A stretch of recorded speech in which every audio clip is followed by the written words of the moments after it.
In the depths of space, at the outer edges of humanity's solar system, an event occurred that would forever change the course of human history.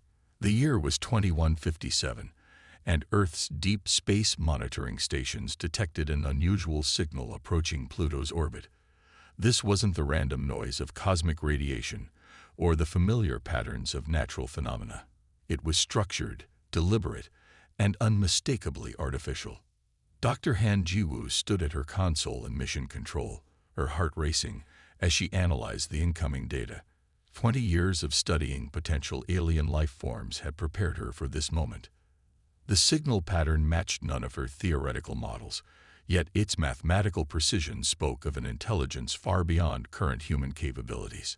As Earth's leading xenobiologist, she had often imagined this moment, but reality proved far more extraordinary than any of her predictions. The Valoran ship emerged from light speed with a grace that defied physics as humans understood it. Its hull gleamed with an organic sheen, resembling a massive sea creature more than a conventional spacecraft. Within hours, the first images of the Valorans reached Earth. Their iridescent scaled skin shifted colors with their emotions, creating patterns that seemed to dance across their tall, elegant forms. Ambassador Taeyong, their representative, stood nearly 8 feet tall, his scales showing gentle waves of blue and gold that Earth scientists would later learn indicated peaceful intentions. The first words exchanged between species occurred through a combination of mathematical equations and visual representations. Dr. Han's team worked tirelessly to establish a more direct form of communication. They discovered that the Valorans possessed an extraordinary ability to learn languages, their minds able to process and adapt to new information at remarkable speeds. Ambassador Taeyong learned English within days, though his pronunciation carried a musical quality that became characteristic of all Valoran speech. He spoke of his people's long search for other intelligent life, their hope of finding allies in the vast emptiness of space. The public reaction on Earth mixed fear with fascination. However, the Valorans' peaceful approach and willingness to share their knowledge soon won over even the most skeptical observers. Their technology offered solutions to problems that had plagued humanity for centuries: clean energy, efficient space travel, and advanced medical treatments. Dr. Kim Sua received the honor of leading the first joint research facility on Mars. Her background in quantum physics made her the perfect candidate to study Valoran propulsion systems. The base, built within months using Valoran construction techniques, became a symbol of cooperation between the two species. Within the facility's gleaming laboratories, human and Valoran scientists worked side by side. Dr. Kim found herself amazed by the Valoran approach to science, which blended intuitive understanding with rigorous methodology. Their quantum propulsion systems didn't just bend the rules of physics, they rewrote them entirely.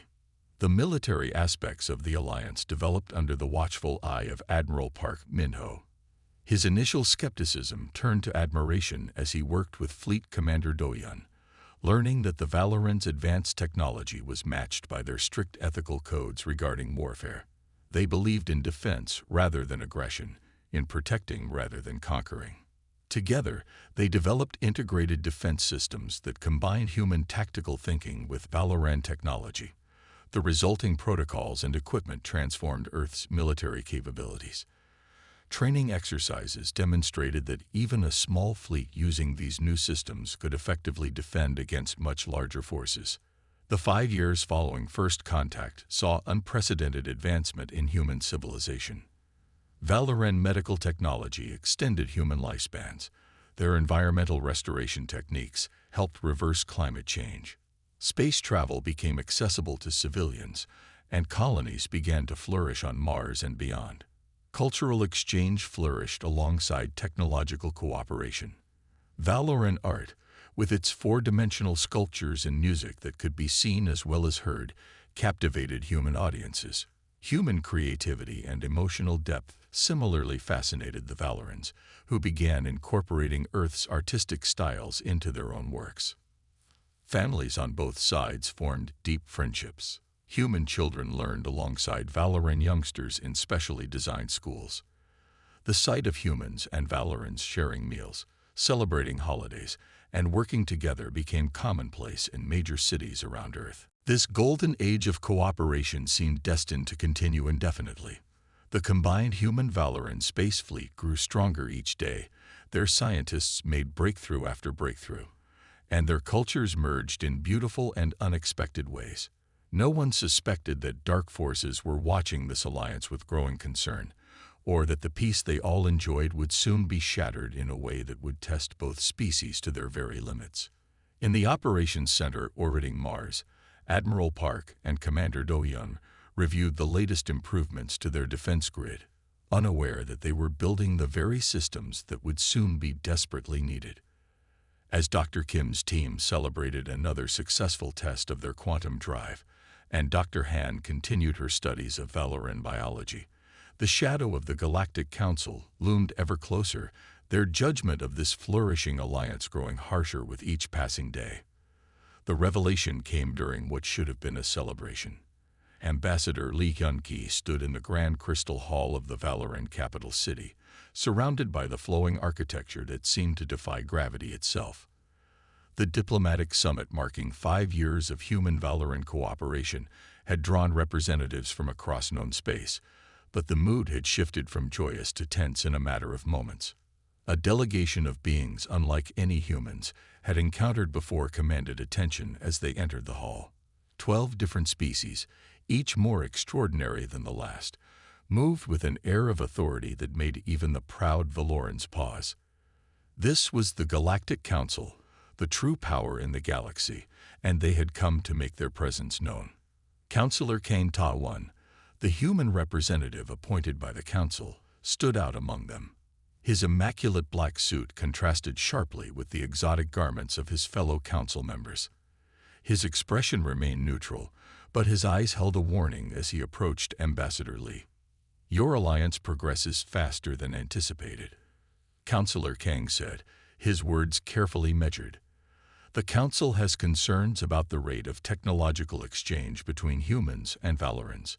Such rapid advancement can be destabilizing." Ambassador Lee felt the weight of countless eyes upon him. Years of diplomatic training had not prepared him for this moment. The council members watched his reaction with varying expressions, some curious, others clearly hostile. The following days revealed the true scope of the council's influence. They governed thousands of worlds, maintained trade routes spanning vast distances, and enforced laws that had stood for millennia. Their technology made even Valoran achievements seem modest by comparison, yet they viewed the human-Valoran alliance with unmistakable unease. Reports began reaching Earth of strange occurrences along established trade routes. Ships carrying vital supplies to colonial outposts found their navigation systems mysteriously malfunctioning. Others arrived at their destinations to find their cargo spoiled or damaged, despite perfect storage conditions. Ambassador Lee worked tirelessly to address these issues through official channels.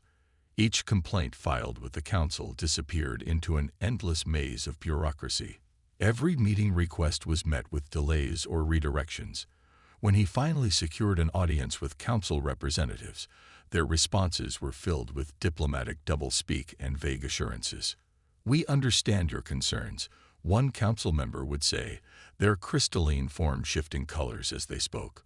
"But surely you recognize the need for proper procedures. All new species must adapt to galactic standards at an appropriate pace."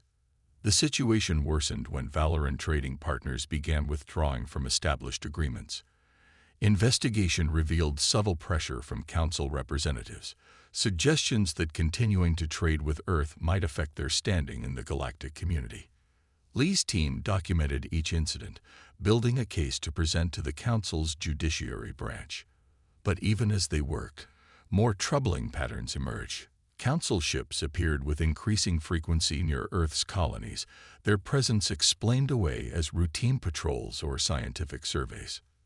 During a private dinner with a sympathetic Valoran elder, Lee learned the truth behind the council's actions. The elder spoke of previous instances where rapidly advancing civilizations had been contained for the greater good of galactic stability. Some had been reduced to pre-industrial states through carefully orchestrated accidents or economic collapse. The Council's methods were subtle but effective. They had perfected the art of destroying civilizations without appearing to fire a shot. Trade restrictions, diplomatic isolation, and technological sabotage were their weapons of choice. Ambassador Lee sent encrypted warnings back to Earth, knowing time was running short. He worked with Valoran allies to establish alternative supply lines and communication channels, preparing for worse times ahead.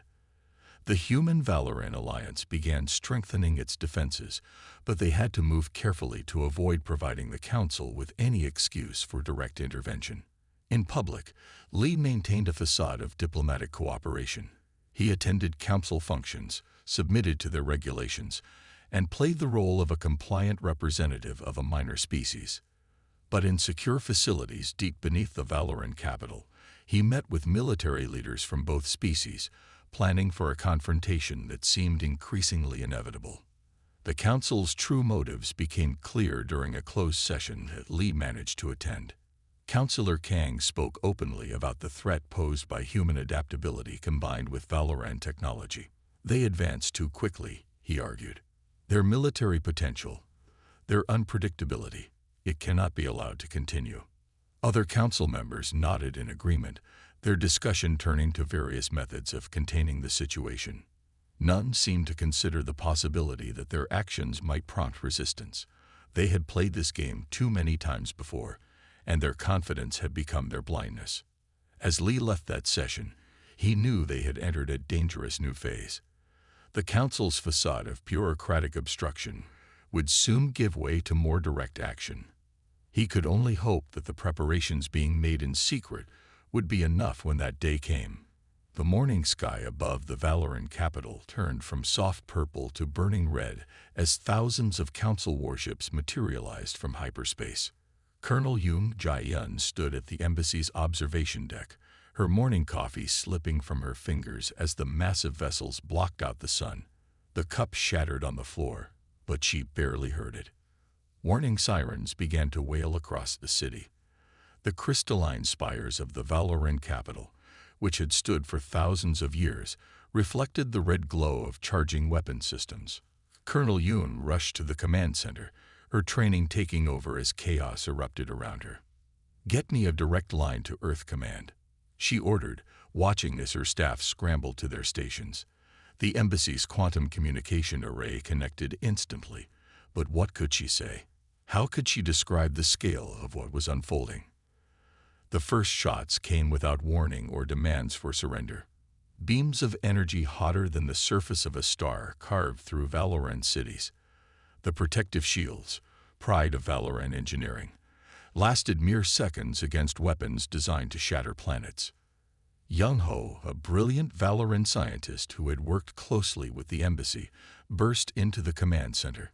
His scales had turned ash-gray, a sign of extreme distress in his species. "My family," he gasped. "They're in the central district.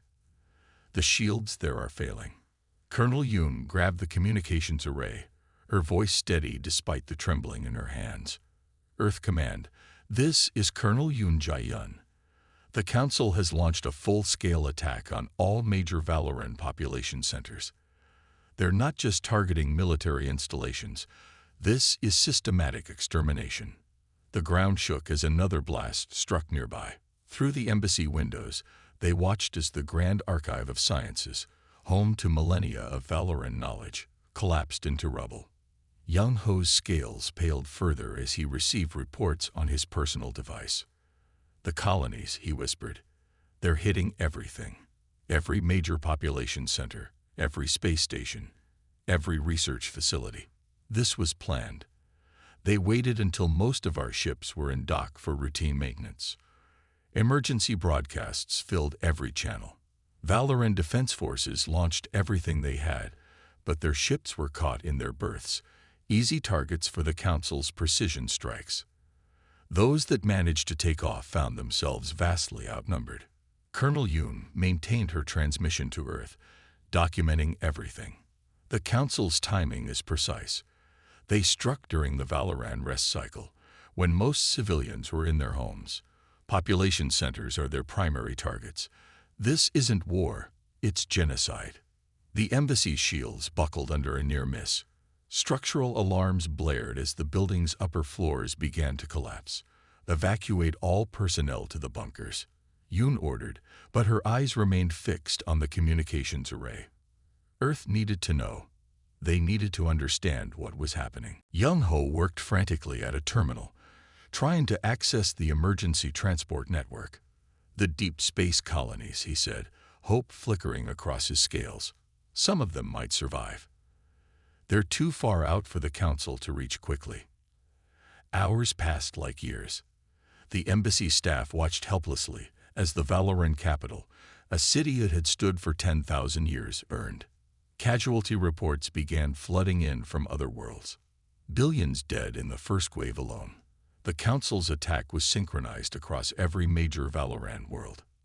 Through it all, Colonel Yoon kept transmitting.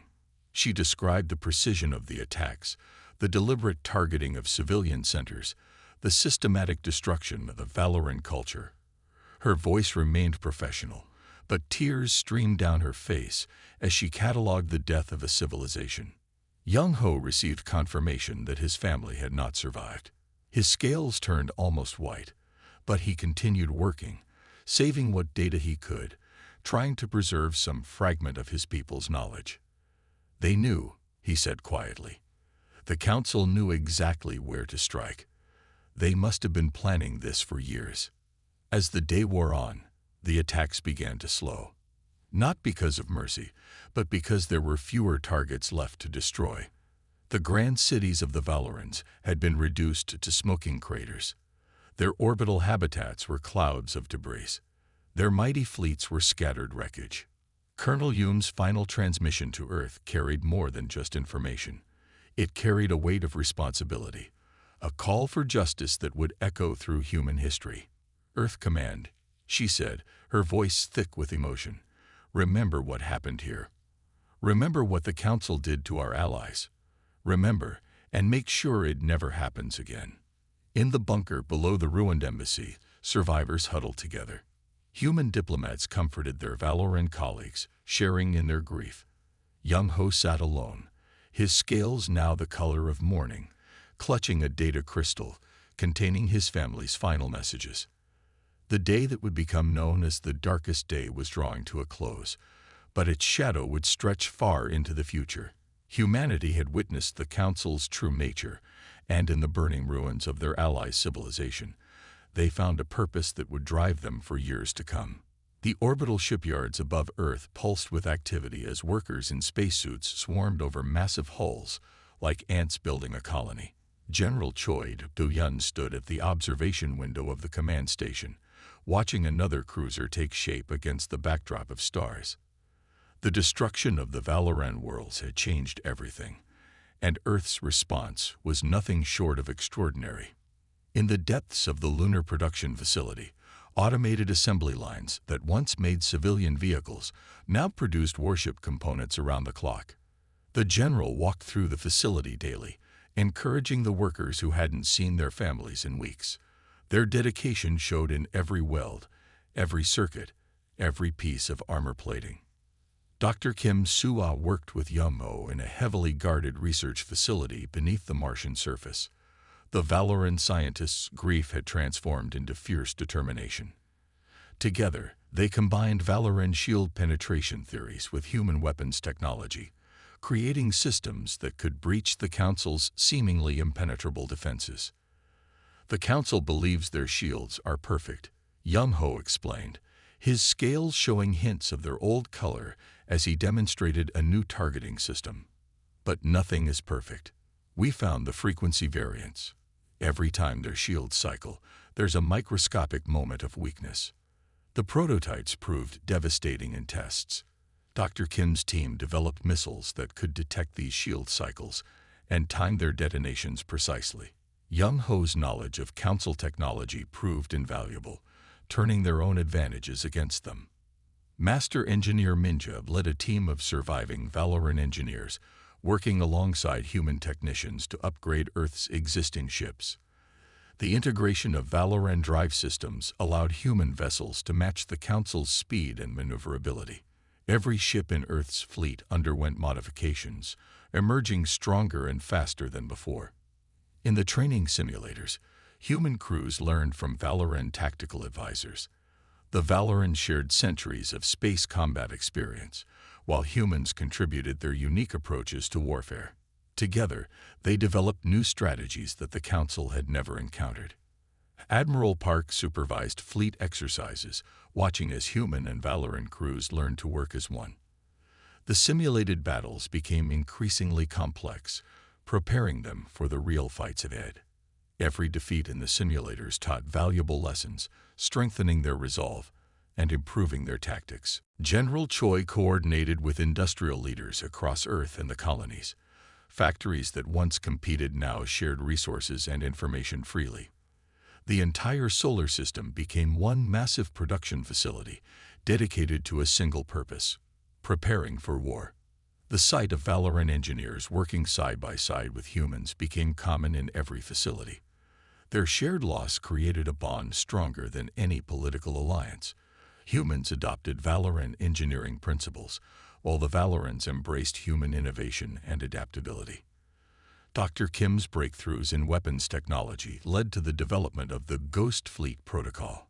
Ships equipped with her systems could approach Council vessels undetected, their signatures masked by advanced Valoran stealth technology. The first successful test of this system brought tears to Young-ho's eyes. Tears of hope, not sorrow. In orbital dry docks, massive dreadnoughts took shape. These ships combined the best of both species: human durability with Valoran elegance, Earth's raw power with Valoran precision.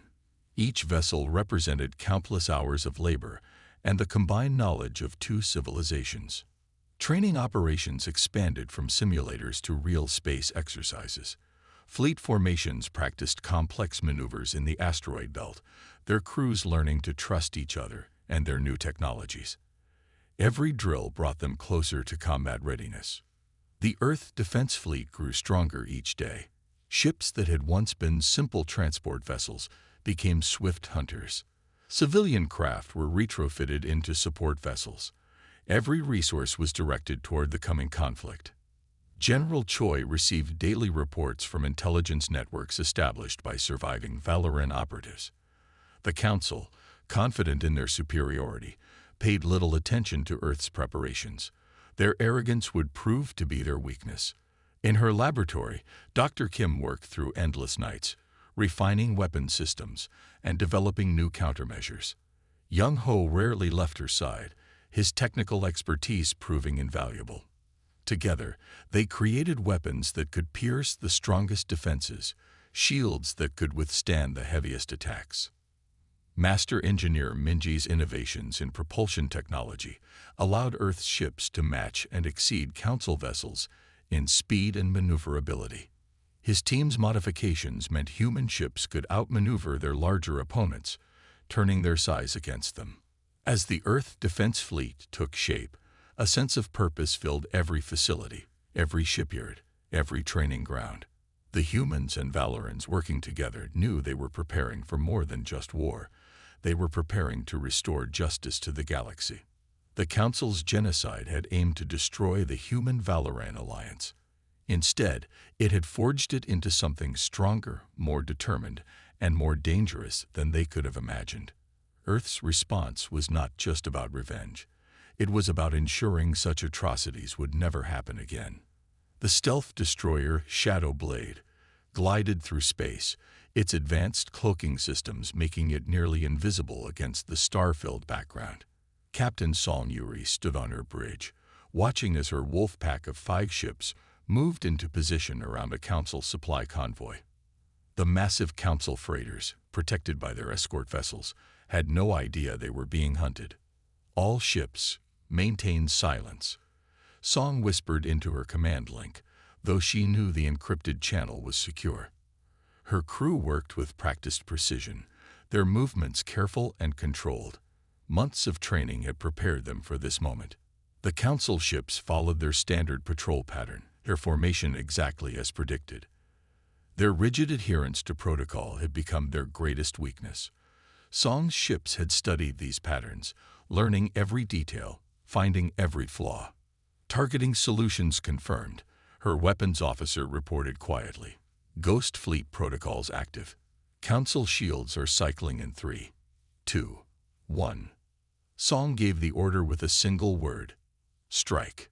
5 destroyers decloaked simultaneously, their weapons already firing. Dr. Kim's shield-penetrating missiles struck with perfect timing, catching the Council ships at their most vulnerable moment. The escort vessels barely had time to raise alarms before their shields failed. The battle lasted less than 5 minutes. When it was over, the Council convoy drifted in space, their ships disabled but not destroyed. Song's wolf pack had already vanished, leaving behind only confusion and fear among the Council forces. Across the galaxy, similar attacks were happening. Earth's stealth destroyers struck Council supply lines with surgical precision, appearing and disappearing like ghosts. The Council's mighty fleets found themselves hunting shadows while their supply chains crumbled. Meanwhile, at Proxima Centauri, Commander Ba Jinho prepared for a different kind of battle. His carrier group faced a Council fleet that outnumbered them 3-1.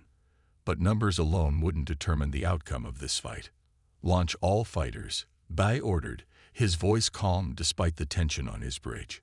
Squadrons of human and Valoran pilots streamed from his carriers, their ships small and agile compared to the Council's massive warships. The Council commander followed standard protocol, forming his ships into a defensive sphere. It was a formation that had won countless battles over the millennia.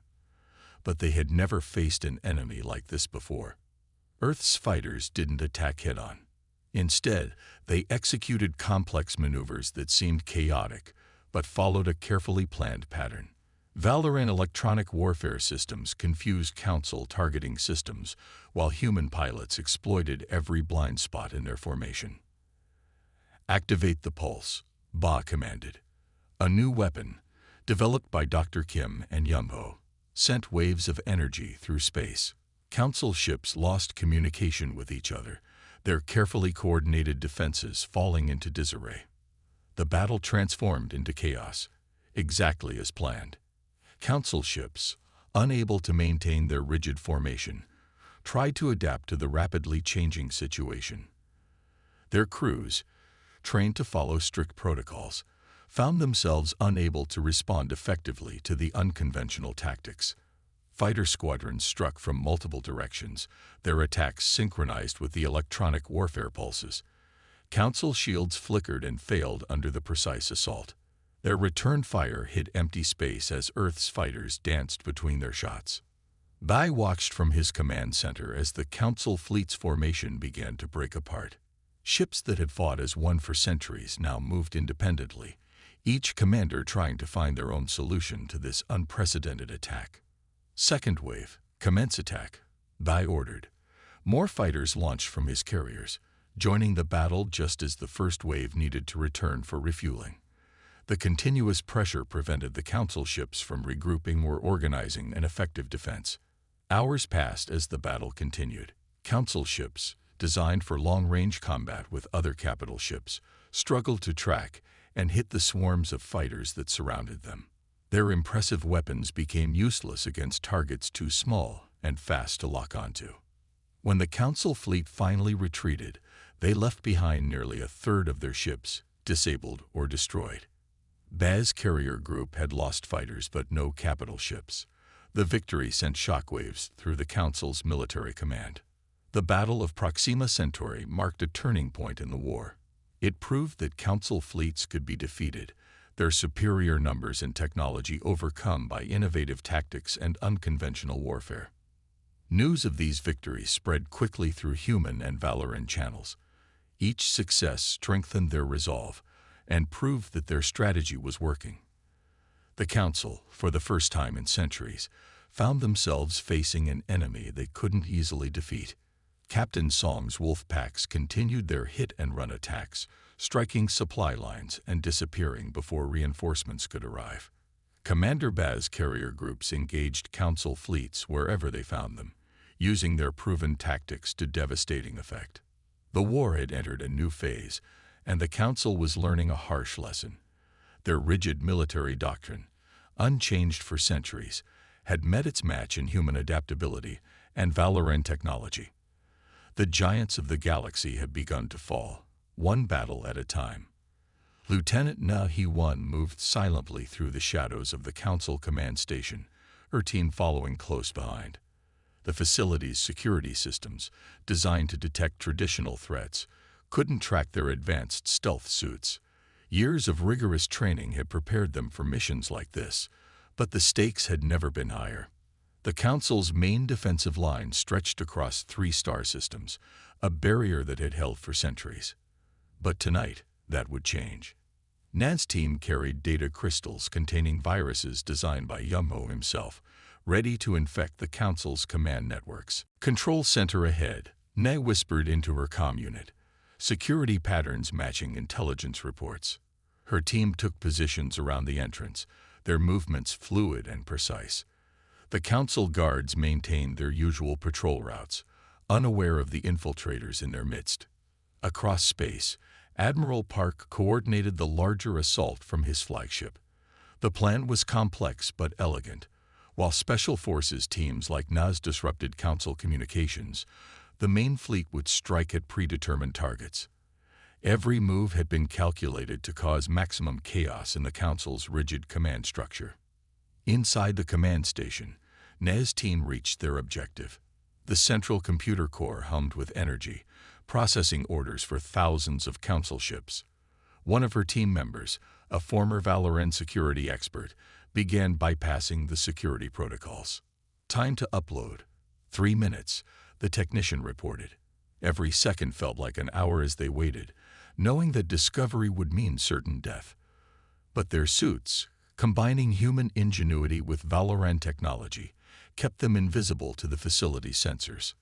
The virus spread through the Council's networks like wildfire.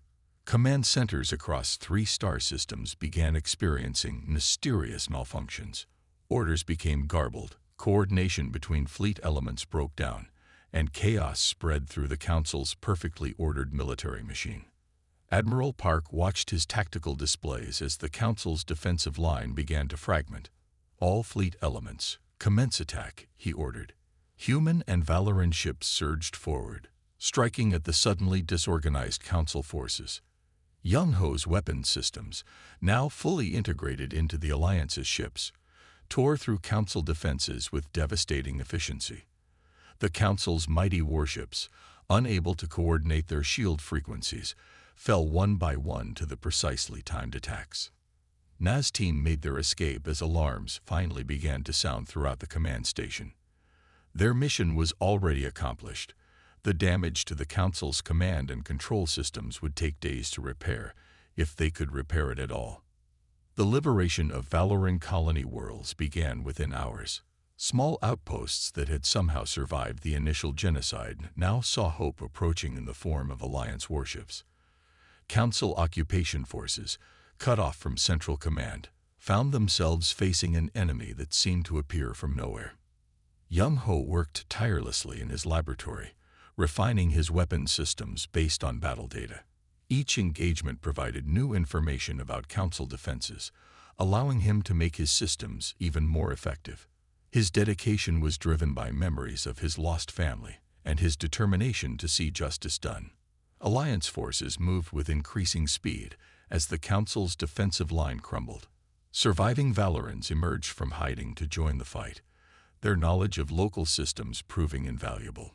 Every liberated colony added more strength to the Alliance, more resources to the war effort. Admiral Park's strategy proved devastatingly effective. By targeting command and control centers, he forced the Council to fight without the coordination they relied upon. Their massive fleets, accustomed to fighting as single units, broke apart into smaller groups that could be defeated in detail.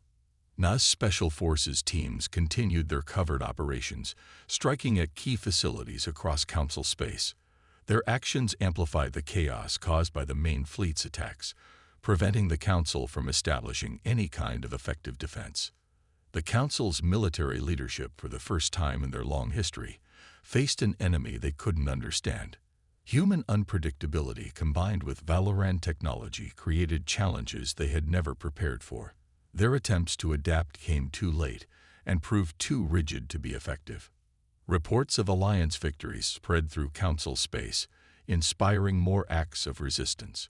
Worlds that had lived under Council dominion for generations began to question their rulers.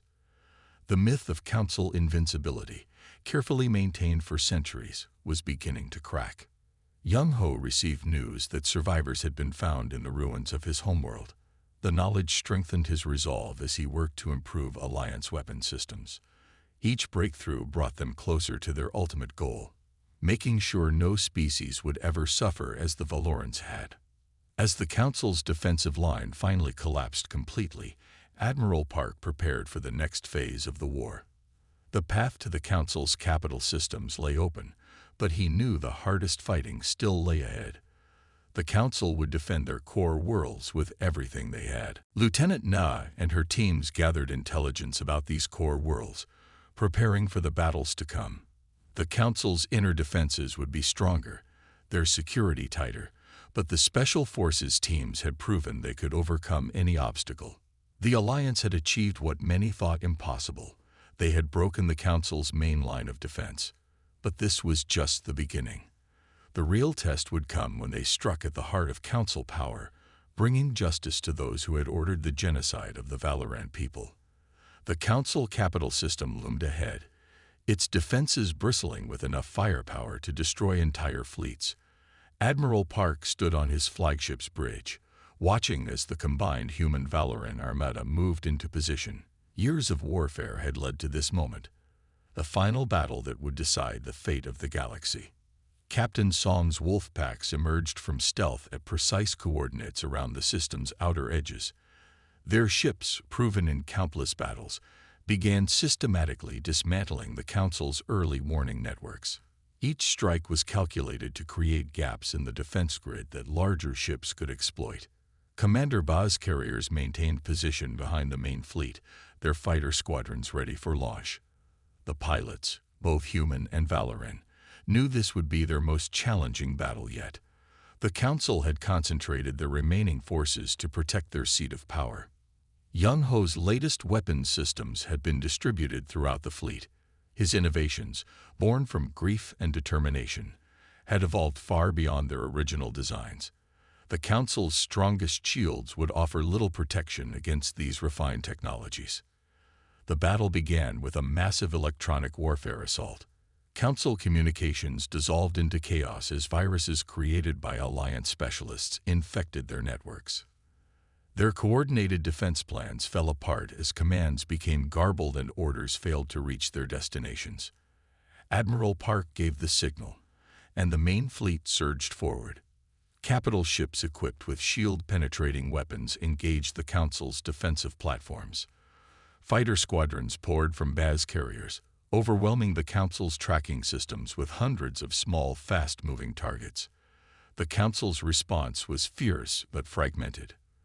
Without central coordination, their superior numbers meant little. Individual ship commanders fought bravely, but couldn't match the Alliance's synchronized attacks. One by one, their defensive positions began to fall. Captain Song's wolf pack struck deeper into the system, targeting key military installations. Their precision strikes eliminated command centers and weapons platforms that had stood for centuries. The Council's carefully layered defenses, designed to be unbreakable, crumbled under attacks they couldn't predict or counter. On the Council's capital world, their leaders watched in disbelief as their defenses failed. The attack they faced bore little resemblance to the war games they had practiced for generations. Human adaptability combined with Valoran technology had created something entirely new. The fighting intensified as Alliance forces approached the capital. Council ships fought desperately to protect their leaders, but they couldn't match the Alliance's coordination and tactical flexibility. Commander Baz fighters struck from every direction, overwhelming even the strongest defensive positions. Inside the Council chambers, evidence of their true motivations came to light. Records revealed their fear of the human Valoran alliance's potential.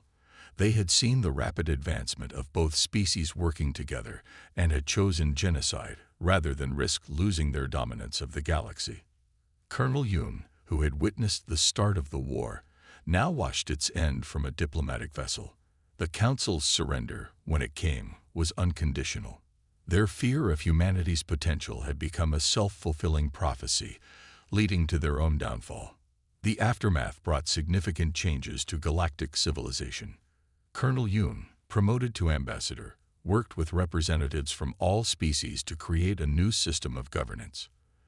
The Charter of Galactic Rights, drafted under her guidance, established protections for all sentient beings.